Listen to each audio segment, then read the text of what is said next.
Now when Balaam saw that it pleased the Lord to bless Israel, he did not resort to divination as at other times, but turned his face toward the wilderness. When Balaam looked out and saw Israel encamped tribe by tribe, the Spirit of God came on him. And he spoke his message. The prophecy of Balaam son of Beor, the prophecy of one whose eye sees clearly. The prophecy of one who hears the words of God, who sees a vision from the Almighty, who falls prostrate, and whose eyes are opened. How beautiful are your tents, Jacob, your dwelling places, Israel. Like valleys they spread out, like gardens beside a river, like aloes planted by the Lord, like cedars beside the waters. Water will flow from their buckets, their seed will have abundant water. Their king will be greater than Agag, their kingdom will be exalted.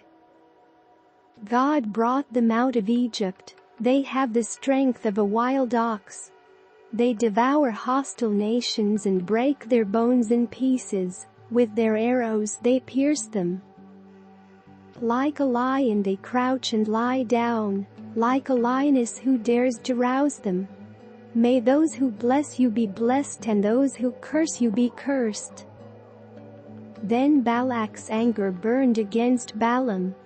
He struck his hands together and said to him, I summoned you to curse my enemies, but you have blessed them these 3 times. Now leave at once and go home. I said I would reward you handsomely, but the Lord has kept you from being rewarded.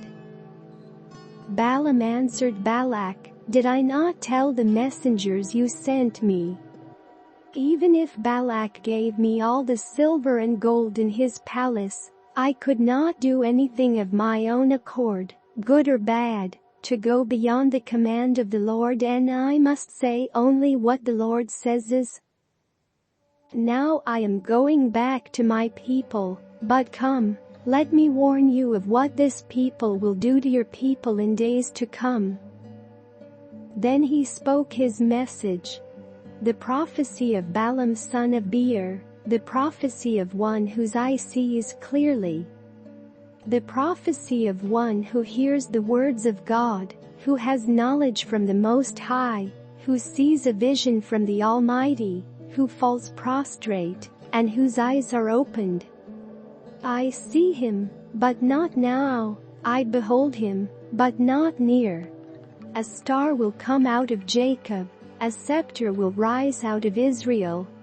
He will crush the foreheads of Moab, the skulls. Edom will be conquered, Seir, his enemy, will be conquered, but Israel will grow strong. A ruler will come out of Jacob and destroy the survivors of the city. Then Balaam saw Amalek and spoke his message. Amalek was first among the nations, but their end will be utter destruction. Then he saw the Kenites and spoke his message. Your dwelling place is secure, your nest is set in a rock. Yet you Kenites will be destroyed when Ashur takes you captive. Then he spoke his message. Alas! Who can live when God does this? Ships will come from the shores of Cyprus, they will subdue Ashur and Eber, but they too will come to ruin. Then Balaam got up and returned home, and Balak went his own way.